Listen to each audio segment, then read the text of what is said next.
Detective Sarah Jones stood outside the old bookstore, its windows dusty and filled with forgotten titles.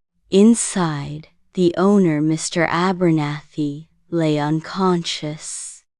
A single overturned bookshelf was the only sign of a struggle. "He was like this when I arrived this morning," his worried niece, Emily, told Sarah. The back door was slightly ajar. Sarah's initial assessment suggested a robbery gone wrong. However, nothing seemed to be missing. The cash register was untouched, and the valuable first editions on display were still in their cases. "Did Mr. Abernathy have any enemies?" Sarah inquired. Emily shook her head. "Everyone in town loved him. He was a kind and generous man." Sarah examined the scene closely. She noticed a small, unusual button on the floor near Mr. Abernathy. It wasn't the type you'd find on regular clothing. It was made of a smooth, dark wood with a strange symbol carved into it. She showed the button to Emily, who didn't recognize it. Sarah then spoke to some of the bookstore's regular customers. "Remembered seeing a peculiar man in the store the day before. He was tall and wore a dark coat," Mrs. Gable recalled. "And he had a button just like that on his sleeve." She also mentioned that the man seemed very agitated and had a brief, hushed conversation with Mr. Abernathy near the back of the store. Sarah asked if Mrs. Gable could describe the symbol on the button.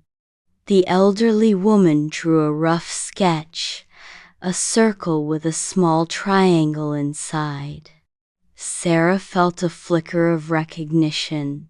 She had seen that symbol before, associated with a local historical society.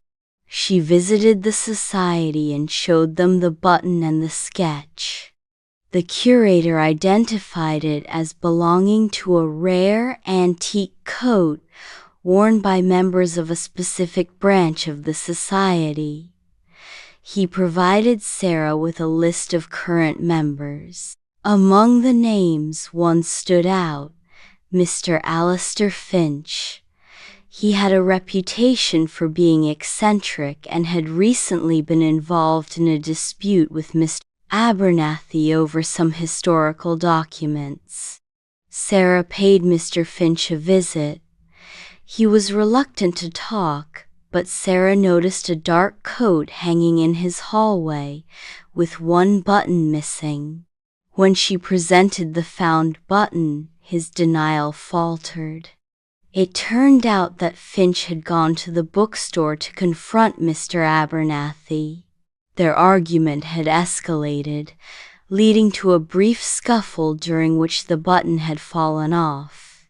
Finch had panicked and fled, leaving Mr. Abernathy unconscious. He hadn't intended to rob him, just to intimidate him.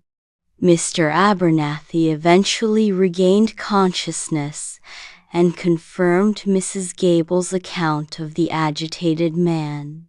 Another seemingly motiveless crime was solved, all thanks to a silent witness, a small, unusual button.